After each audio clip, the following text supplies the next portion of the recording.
نحمده ونصلي على رسوله الكريم اما بعد فاعوذ بالله من الشيطان الرجيم بسم الله الرحمن الرحيم الحمد لله الذي انزل على عبده الكتاب ولم يجعل له عوجا قيما لينذر بأسا شديدا من لدنه ويبشر المؤمنين الذين يعملون الصالحات أن لهم أجرا حسنا ماكثين فيه أبدا وينذر الذين قالوا اتخذ الله ولدا ما لهم به من علم ولا لآبائهم كبرت كلمة تخرج من أفواههم إن يقولون إلا كذبا فلعلك باخع نفسك على آثارهم إن لم يؤمنوا بهذا الحديث أسفا إنا جعلنا ما على الأرض زينة لها لنبلوهم أيهم أحسن عملا وإنا لجاعلون ما عليها سعيدا جرزا۔ یہ سورہ ہے سورہ کہف۔ دیلمی کی روایت ہے، حضرت انس بن مالک رضی اللہ عنہ بیان فرماتے ہیں کہ حضور اکرم علیہ الصلاۃ والسلام نے ارشاد فرمایا کہ جب اس سورت کا نزول ہوا تو 70,000 فرشتے اس سورت کو لے کر نازل ہوئی ہیں۔ یہ ایک ایسی سورت ہے کہ اللہ تبارک و تعالیٰ نے اس کو ایک ساتھ نازل کیا ہے۔ اس کے نازل ہونے کا مقصد کیا ہے، جس کو شان نزول کہتے ہیں؟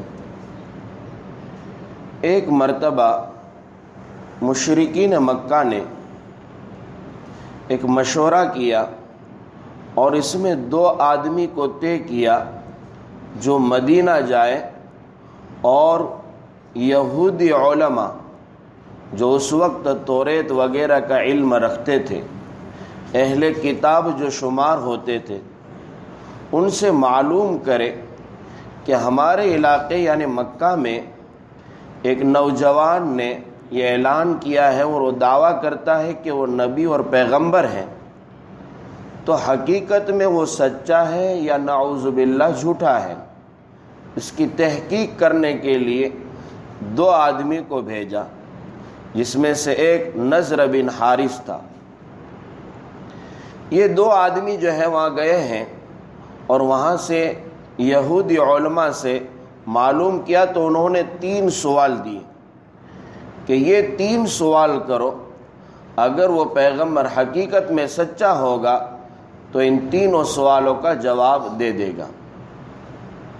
یہ آدمی آئے اور مشرکین مکہ سے کہا کہ اب تو ہمارا کام ہو گیا، 3 سوال دیے ہیں، یہ 3 سوالوں کا جواب اگر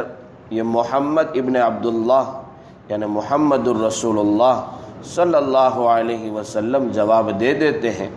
تو وہ سچے ہیں، ورنہ نعوذ باللہ من ذالک وہ جھوٹے ہیں۔ پہلا سوال یہ کہ وہ غار والے نوجوان کون ہیں، پہلا سوال۔ دوسرا یہ کہ وہ شخص کون ہے جس نے مشرق اور مغرب پر جو ہے حکومت کی ہے، اور تیسرا سوال روح کسے کہتے ہیں۔ یہ 3 سوال لے کر حضور اکرم علیہ الصلاۃ والسلام کی مجلس میں یہ لوگ حاضر ہوئے اور آپ علیہ الصلاۃ والسلام سے سوال کیے۔ حضور اکرم علیہ الصلاۃ والسلام کو ان 3 سوال کے جواب اس وقت فی الفور معلوم نہیں تھے، اس لیے آپ علیہ الصلاۃ والسلام نے فرمایا کہ آئندہ کل آنا، میں آپ کو جواب دے دوں گا۔ لیکن حضور اکرم علیہ الصلاۃ والسلام نے انشاءاللہ نہیں کہا۔ آپ کو یہ امید تھی کہ ابھی یہ سوال لے کر آئے ہیں، وقتاً فوقتاً کچھ واقعات پیش ہوتے ہیں، تو حضور اکرم علیہ الصلاۃ والسلام ہمیشہ تجربہ کرتے تھے کہ اللہ تبارک و تعالی وحی کے ذریعے آپ کی رہنمائی فرماتا ہے اور آپ کے دل پہ کچھ القاء کر دیتا ہے،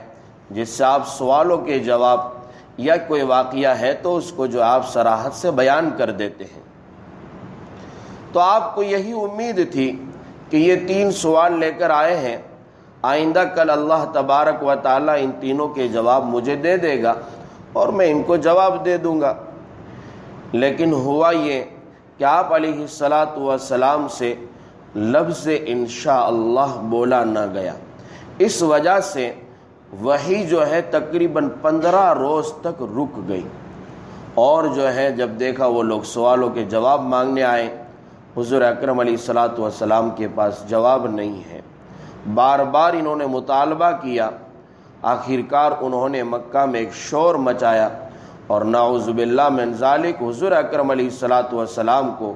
انہوں نے جھوٹا گرداننا شروع کر دیا، کہا یہ تو جھوٹے ہیں، اور یہ آپ کو اکثر جھوٹا اور ساحر، جادوگر اور طرح طرح کے بد القاب سے آپ کو یہ لوگ ملقب کرتے تھے۔ جب 15 روز ہو گئے تو اب حضرت جبرائیل علیہ الصلاۃ والسلام تشریف لائے۔ حضور اکرم علیہ الصلاۃ والسلام نے جبرائیل کو دیکھا تو آپ کے رخسار پر، آپ کے چہرے پر خوشی جو ہے نمایاں ہوئی۔ آپ نے جبرائیل سے کہا جبرائیل کیوں تم نہیں آتے ہو، میں انتظار میں ہوں۔ کہ پیغمبر آپ کی زیارت کے لیے تو میں بھی جو ہے انتظار میں رہتا ہوں، لیکن حکم رب جب تک نہیں ہوتا ہے جبرائیل اپنا ایک پر بھی ہلا نہیں سکتا ہے۔ اور یہ آیت نازل ہوئی وَلَا تَقُولَنَّ لِشَيْءٍ إِنِّي فَاعِلٌ ذَلِكَ غَدًا إِلَّا أَن يَشَاءَ اللَّهُ وَاذْكُر رَّبَّكَ إِذَا نَسِيتَ وَقُلْ عَسَىٰ أَن يَهْدِيَنِ رَبِّي لِأَقْرَبَ مِنْ هَٰذَا رَشَدًا۔ کہہ رہے کہ پیغمبر آپ کسی چیز کے متعلق یہ نہ کہے کہ میں آئندہ کل کرنے والا ہوں، یہ نصیحت ہمارے لیے۔ إِلَّا أَن يَشَاءَ اللَّهُ، مگر یہ کہ آپ کہہ دیا کریں کہ اگر اللہ چاہے تو۔ انشاءاللہ اکثر بول دینا چاہیے، پھر ایسا نہیں جیسے کہ ہمارے اکابر ایک قصہ نقل کرتے ہیں کہ ایک آدمی بھینس خریدنے جا رہا تھا اور جو ہے اس سے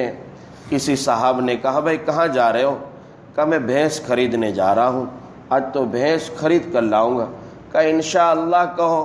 کہا اس میں کیا انشاءاللہ کہنے کا، جیب میں پیسہ بھی موجود ہے، سامنے سودا بھی ہو چکا ہے اور راستے پہ چل بھی پڑا ہوں، اس میں انشاءاللہ کہنے کی کیا ضرورت ہے؟ خیر کوئی بات نہیں۔ چند جو ہے گھنٹوں کے بعد وہ آدمی واپس آیا، ایک دم واویلا کر رہا تھا اور منہ پڑا ہوا تھا، مرجھایا ہوا تھا۔ پوچھا کیا ہوا بھائی؟ کہا انشاءاللہ گیا تھا، انشاءاللہ سودے والے سے ملاقات ہوئی، لیکن انشاءاللہ جیب میں ہاتھ ڈالا تو انشاءاللہ پیسہ نکلا نہیں۔ تو یہ ہمارا ہے کام کہ ہم تو جو ہے انشاءاللہ ضرورت کے وقت بولتے نہیں ہیں، اور جہاں نہیں بولنا ہوتا ہے پھر وہاں دھڑلے سے بولتے رہتے ہیں۔ جیسے دعاؤں میں بھی معمول ہوتا ہے،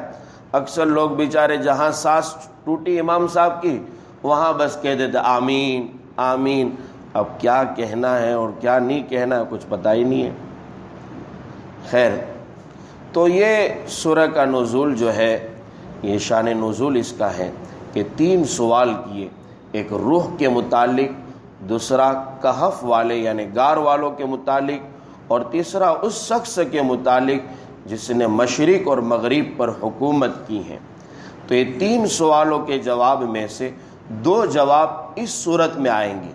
غار والوں کا اور اس شخص کا جس نے مشرق اور مغرب میں حکومت کی ہے۔ تو یہ 2 جواب اس میں آئیں گے، اور پہلا جواب جو ہے وہ اس سے پہلے جو صورت گزری ہے جس کا نام ہے سورہ بنی اسرائیل، یعنی روح کے سوال کا جواب، وہ اس صورت میں اللہ تبارک و تعالیٰ نے نازل کیا ہے۔ اس صورت کی بڑی فضیلتیں ہیں جیسے گزشتہ کل بھی بتلائی۔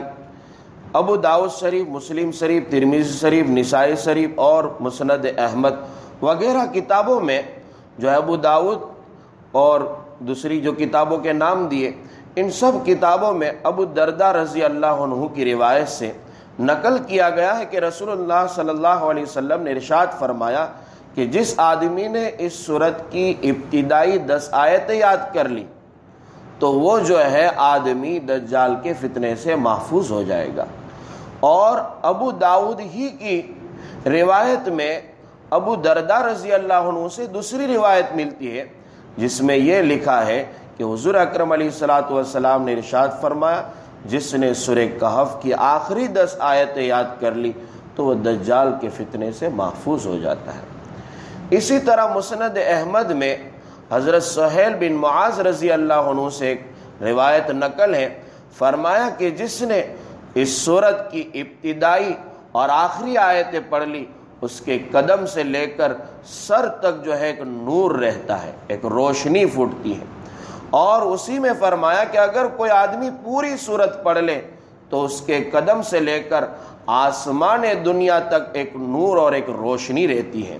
اور یہاں تک کہ یہ روشنی اس کے لیے میدان حشر میں بھی ہوگی۔ اور دیگر روایت میں یہاں تک آیا ہے کہ جس نے اس سورت کو حفظ کر لیا میدان حشر میں یہ سورت اس کے لیے روشنی ہوگی، جہاں اندھیرا ہی اندھیرا ہوگا۔ جیسے ابتدائی سورتوں میں آپ نے پڑھا ایک دم پہلے پارے میں کہ جب ذرا سی روشنی ہوگی لوگ چل پڑیں گے، وَصُمٌّ بُكْمٌ عُمْيٌ فَهُمْ لَا يَرْجِعُونَ والی آیتوں کے قریب میں ہے کہ ایک دم اندھیرا چھا جائے گا، آدمی کو کچھ نظر نہیں آئے گا۔ حضور اکرم علیہ الصلوۃ والسلام کی روایت ہے، حضور نے فرمایا کہ اتنا اندھیرا چھایا ہوگا کہ آدمی کو آگے کا کچھ نہیں دکھتا ہوگا، دھکے در دھکے، ایک دوسرے کے دھکے لگتے لگتے آدمی جو ہے آگے بڑھتا چلا جائے گا، اور یہاں تک عالم آئے گا کہ جب وہ آدمی دیکھے گا آنکھ کھلی تو جہنم میں جا پہنچا ہوگا۔ تو ایسی نوبت ہے اندھیرا، تو روشنی اگر چاہیے وہاں تو سورہ کہف کو یاد کرنا چاہیے۔ اس لیے ہمارے اکابر نے یہ بات لکھی ہے کہ سورہ کہف کی جو ہے کم سے کم ابتدائی اور آخری 10 آیتیں مکتب کے نصاب میں بھی داخل کرنی چاہیے، جبکہ بچے چھوٹے ہوتے ہیں اور ان کو جو ہے جو باتیں یاد کروائی جائے وہ ازبر یاد ہو جاتی ہے، پتھر کی لکیر ہو جاتی ہے۔ اس لیے ان کو وہ جو ہے آیت ابتدائی اور آخری آیتیں بچوں کو مکتب ہی میں یاد کروا دی جائے، جیسے سورہ واقعہ ہے، سورہ یاسین شریف ہے، سورہ ملک تبارک الذی ہے، اس طرح کی اور سورتوں کی جو فضیلتیں اور یاد کروائی جاتی ہیں، سورہ کہف کی بھی ابتدائی اور آخری آیتوں کو اپنے مکتب میں اس کو نصاب میں شامل کرنا چاہیے۔ اور بہت ساری جو ہے روایتوں میں سورہ کہف کی فضیلت آئی ہے، جیسے کہ کل میں نے بتلایا کہ حضور اکرم علیہ الصلوۃ والسلام نے ارشاد فرمایا جس آدمی نے جمعہ کے دن سورہ کہف کو پڑھ لیا تو آئندہ جمعہ تک اللہ تبارک و تعالیٰ اس کے تمام مصیبتوں کو دور فرما دے گا، یہاں تک کہ اگر اس ہفتے کے اندر دجال بھی رونما ہو گیا تو بھی اس آدمی کو نقصان نہیں پہنچا سکتا۔ یہ مفصل اس کی فضیلتیں تھی جو گزشتہ کل میں کم بیان کی تھی، اس لیے آج جو ہے ترتیب وار بیان کر دی ہے۔ الحمدللہ الذی انزل علی عبدہ الکتاب ولم یجعل لہ عوجا، تمام تعریف ہے اس اللہ کے لیے جس نے نازل کی کتاب کو اپنے بندے پر اور اس میں کوئی ٹیڑھا پن نہیں رکھا، قیماً استقامت پذیر ایک دم سیدھی ہے۔ مقصد اس کا لینذر باسا شدیدا من لدنہ ویبشر المؤمنین الذین یعملون الصالحات ان لہم اجرا حسنا، مقصد اس قرآن کے نازل کرنے کا یہ ہے کہ آپ ڈرائے جو ہے اللہ کی طرف سے سخت عذاب سے، اور خوشخبری دے ان ایمان والوں کو جو نیک اعمال کرتے ہیں، ان لہم اجرا حسنا، خوشخبری یہ ہے کہ ان کے لیے بہترین اجر ہوگا، ماکثین فیہ ابدا، اسی اجر میں وہ ہمیشہ ہمیش رہیں گے، یعنی اس اجر کا جو نتیجہ جنت ملے گی اس میں وہ ہمیشہ ہمیش رہیں گے۔ وَيُنذِرَ الَّذِينَ قَالُوا اتَّخَذَ اللَّهُ وَلَدًا، اور پیغمبر ڈرائے ان لوگوں کو جنہوں نے کہا کہ اللہ نے اولاد بنا لی ہے۔ ڈرانے کا ایک لفظ پہلے بھی آیا، لِيُنذِرَ بَأْسًا شَدِيدًا، یہ عام حکم تھا کہ ڈرائیے جتنے بھی اللہ کے نہ ماننے والے ہیں، کافرین ہیں، منکرین ہیں، مشرکین ہیں، ان سب کو ڈرائیے، لیکن پھر ایک خاص لفظ استعمال کیا، وَيُنذِرَ الَّذِينَ قَالُوا اتَّخَذَ اللَّهُ وَلَدًا، اور ان لوگوں کو بھی ڈرائیے جنہوں نے یوں کہا کہ نعوذ باللہ من ذالک، اللہ تبارک و تعالی نے اولاد بنا رکھی ہے۔ 3 گروہ کے نام اس میں شامل ہیں۔ پہلا گروہ قالت الیہود عزیر ابن اللہ، پہلا گروہ جنہوں نے یوں کہا یہودیوں نے کہ اللہ تبارک و تعالی کا بیٹا عزیر ہے،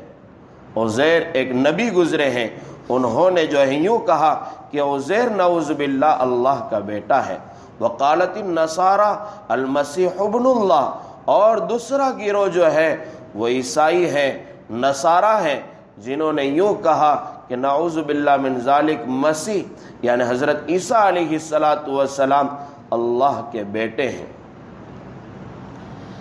اور تیسرا گروہ یہ مشرکین مکہ، جنہوں نے جو ہے فرشتوں کو اللہ کی بیٹیاں گردانا ہے، جو قرآن کریم کی مختلف آیتوں میں اس کا تذکرہ موجود ہے۔ آپ ان لوگوں کو، کیونکہ وہ مکہ کے قریب میں یہی گروہ زیادہ رہتے تھے، اس لیے ان کی اس بات کی قباحت کو بیان کیا کہ اللہ نے نعوذ باللہ کسی کو اولاد نہیں بنائے، لم یلد ولم یولد۔ آپ یہ سورہ پڑھتے ہیں کہ جس میں اللہ نے نہ کسی کو جنا ہے اور نہ وہ کسی سے جنا گیا ہے۔ اللہ کی توحید کو جو ہے برقرار رکھنا ہے۔ وَيُنذِرَ الَّذِينَ قَالُوا اتَّخَذَ اللَّهُ وَلَدًا، اور ڈرائے وہ پیغمبر ان لوگوں کو جنہوں نے یوں کہا کہ اللہ نے جو ہے اولاد بنا رکھی ہے۔ اچھا یہ بات تو انہوں نے کہہ دی، لیکن اس کی دلیل ان کے پاس نہیں ہے۔ مَا لَهُمْ بِهِ مِنْ عِلْمٍ وَلَا لِآبَائِهِمْ، ان کے پاس اس کی کوئی دلیل موجود نہیں ہے۔ اور یہ خود جو بڑے بڑے علماء کہہ رہے اپنے آپ کو، یہودی علماء، نصارہ کے علماء، اور یہ مشرکین مکہ جو روسائے عرب ہیں، یہ بڑے بڑے لوگ ہیں، ان کے پاس بھی نہیں ہے۔ وَلَا لِآبَائِهِمْ، اور ان کے باپ دادا جو گزر چکے ہیں ان میں سے بھی کسی کے پاس اس کی دلیل موجود نہیں ہے، وہ دلیل سے ایک دم کورے اور خالی ہے۔ مَا لَهُمْ بِهِ مِنْ عِلْمٍ وَلَا لِآبَائِهِمْ، ان کے پاس اور نہ ان کے باپ داداؤں کے پاس اس کی کوئی دلیل ہے۔ کبرت کلمۃ تخرج من افواہہم، یہ تو بہت بڑی بات ہے جو ان کے منہ سے نکل رہی ہے۔ قرآن اعلان کرتا ہے ان یقولون الا کذبا، یہ تو ایک دم جھوٹ بکتے ہیں، جھوٹی بات ہے، اس کا کوئی ثبوت ان کے پاس موجود نہیں ہے۔ نصارہ ہیں، وہ 3 خدا مانتے ہیں، 3 خدا، ایک اللہ کو بھی خدا مانتے ہیں، ایک حضرت عیسیٰ کو بھی، اور ایک حضرت عیسیٰ کی والدہ محترمہ حضرت مریم رضی اللہ عنہا کو بھی۔ بعض لوگ وہ ہیں، وہ یوں کہتے ہیں کہ اللہ تو اللہ ہے، مریم نعوذ باللہ من ذالک اللہ کی بیوی ہے، اور جو ہے عیسیٰ وہ اللہ کے بیٹے ہیں۔ یہ ان کے عقائد ہے۔ کلمۃ تخرج من افواہہم، یہ ایسی بھودی باتیں ہیں،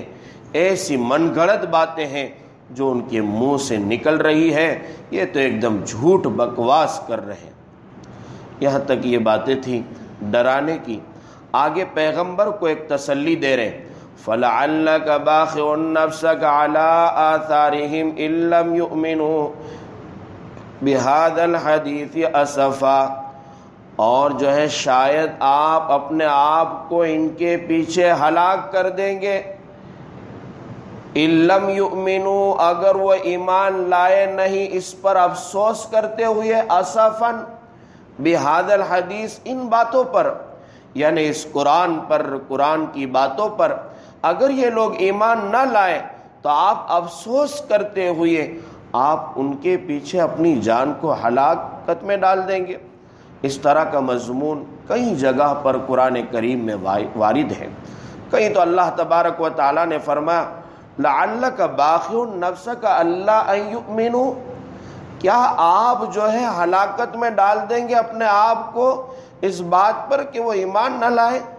ولا تک فی ضیق مما یمکرون، کہیں تو اللہ نے یوں فرمایا کہ آپ اپنے آپ کو تنگی میں مبتلا نہ کریں اس بات پر کہ یہ لوگ فریب کرتے ہیں اور یہ لوگ جھوٹ بکتے ہیں۔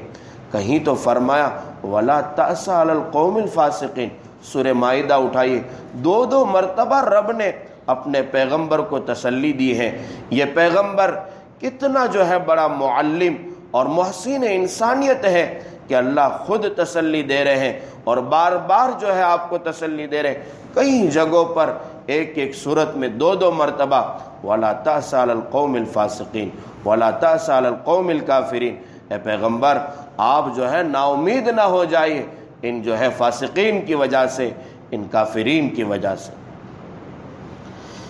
دائی حضرات کو اس میں ایک سبق ہے، اللہ تبارک و تعالیٰ پوری امت کو دائی بنا دے، تو دائی حضرات کو اس میں ایک سبق مل رہا ہے، کیونکہ ہمارا کام دعوت کا ہے، ہم دعوت کرتے رہیں، لوگوں کو دعوت دیتے رہیں، اللہ کی طرف بلاتے رہیں، مایوس نہ ہوئے، اور اگر کوئی مانتا نہیں ہے تو اس پر افسوس بھی نہ کرے، اللہ سے دعائیں کرے اور اپنا کام جاری رکھے، لوگوں کو دین کی طرف بلاتے رہیں اور اللہ سے جوڑنے کا کام کرتے رہیں، آپ جو ہے مایوس نہ ہو اور آپ افسوس نہ کرے بھائی یہ مانتے کیوں نہیں، اپنا کام جاری رکھیں۔ فَلَعَلَّكَ بَاخِعٌ نَفْسَكَ عَلَىٰ آثَارِهِمْ إِن لَّمْ يُؤْمِنُوا بِهَٰذَا الْحَدِيثِ أَسَفًا إِنَّا جَعَلْنَا مَا عَلَى الْأَرْضِ زِينَةً لَّهَا لِنَبْلُوَهُمْ أَيُّهُمْ أَحْسَنُ عَمَلًا، ہم نے تو جو ہے زمین پر جتنی چیزیں ہیں اس کو زمین کے لیے زینت اور رونق بنایا ہے۔ کیوں بنایا ہے؟ مقصد سمجھ لیجئے، لِنَبْلُوَهُمْ أَيُّهُمْ أَحْسَنُ عَمَلًا، تاکہ ہم دیکھیں تو صحیح کہ ان میں اچھے عمل کرنے والا کون ہے۔ مفسرین اس بات پر جو ہے بہت مختلف اقوال کہتے ہیں کہ زمین پر جتنی چیزیں ہیں زینت بنائی ہے، اس سے مراد کیا ہے؟ بعض مفسرین نے کہا ہے کہ اس سے مراد جو ہے اللہ تبارک و تعالیٰ کے نیک صالح بندے ہیں، علماء اور اتقیاء اور جو ہے صلحاء لوگ ہیں، یہ زمین کی زینت ہے۔ بعض لوگوں نے کہا کہ جو ہے انہار، اشجار اور یہ درخت، یہ ندیاں اور یہ پہاڑ، یہ سب زمین کی زینت ہے۔ حضرت مفتی شفیع صاحب جن کی تفسیر کی کتاب معارف القرآن بڑی مشہور ہے، حضرت نے اس میں لکھا ہے کہ زینت اللہ تبارک و تعالیٰ نے لفظ ما استعمال کیا ہے، ما یہ جو ہے سب چیزوں کے لیے استعمال، ما علی الارض، زمین پر جتنی بھی چیزیں ہیں سب ہی زینت ہیں، جو ہے زمین میں کانیں ہیں، لوہے کی، سونے کی، چاندی کی، تیل کی اور آئل کی، طرح طرح کی چیزیں زمین میں، درخت ہے زمین میں، جو ہے پہاڑ ہے، طرح طرح کی چیزیں ہیں، یہاں تک کہ حضرت نے لکھا ہے کہ مجموعی طور پر زمین میں جو ہے رینگنے والے جانور، یعنی وہ جو سانپ، بچھو جو انسان کو نقصان پہنچاتے ہیں، اور جو ہے چار پائے جانور میں درندے، بھیڑیے، پھاڑ کھانے والے جانور، وہ بھی مجموعی طور پر زمین کی زینت ہے، سب ہی مجموعی طور پر۔ وہ الگ بات ہے کہ وہ انسان کو نقصان پہنچا دیتے ہیں، لیکن ان چیزوں میں بھی اللہ تبارک و تعالیٰ نے کچھ نہ کچھ فائدہ رکھا ہے۔ جیسے ایک بزرگ کا واقعہ نقل کیا ہے کہ ایک مرتبہ یہ استنجا کر رہے تھے تو قریب میں سوکھا جو ہے انسان کا استنجا پڑا ہوا تھا، دیکھا اس میں سے ایک کیڑا نکلا، تو وہ بزرگ سوچ میں پڑ گئے، اللہ تبارک و تعالیٰ نے اس کو کیوں پیدا کیا ہوگا؟ یہ بیت الخلاء میں رہتا ہے، سنداس کی جگہوں میں رہتا ہے، اس کا کیا فائدہ ہوگا؟ وہ بزرگ جو ہے یہ بس سوچنے لگے دماغ میں ایسی بات، لیکن چونکہ اللہ تبارک و تعالیٰ اپنے ولیوں کی اور بزرگوں کی چھوٹی بات پر بھی پکڑ کر لیتا ہے، اللہ تبارک و تعالیٰ نے ان کو ایک مرض میں مبتلا کیا، تو مرض میں مبتلا ہوئے تو وہ کئی دوائیں استعمال کی، لیکن کوئی فائدہ ان کو ہوتا نہیں تھا۔ ایک مرتبہ ایک آدمی دوائی بیچنے نکلا اور اس کے پاس سے دوائی لی اور وہ دوائی استعمال کی، اور یہ خود بزرگ حکیم تھے، جب دوائی استعمال کر لی تو ان دوا کے اندر جتنی بھی چیزیں ڈالی ہوتی تھی یہ چختے ہی پتہ لگ جاتا تھا کہ اس میں کیا ڈالا ہے۔ تو اب انہوں نے جو ہے سب چیزوں کا علم ان کو ہو گیا کہ اس میں یہ چیزیں ملاوٹ کی ہیں اور ڈالی ہیں، لیکن ایک چیز کا علم نہیں ہو رہا۔ یہ فوراً دوڑے دوڑے اس آدمی کو پکڑنے گئے جس نے دوا بنائی تھی، کہ اس کو بلا کر لائے کہ جناب آپ نے یہ دوائی بنائی ہے لیکن اس میں ایک چیز کا علم نہیں، کہا گنائیے آپ نے کتنی چیزوں کو پہچان لیا، پوری جو ہے ایک فہرست اور انڈیکس رکھ دی اور سب چیزیں وہ بتاتے گئے، کہا کہ ایک کیڑا جو بیت الخلاء میں رینگتا ہے وہ میں نے اس میں ڈالا ہے۔ وہ بزرگ کی فوراً آنکھیں کھل گئی کہ اللہ نے میری پکڑ کی، کہ دیکھو اللہ نے جتنی چیزیں بنائی ہیں کوئی چیز دنیا میں بیکار نہیں بنائی، اور قرآن میں اللہ تبارک و تعالیٰ نے اس کا اعلان کیا ہے۔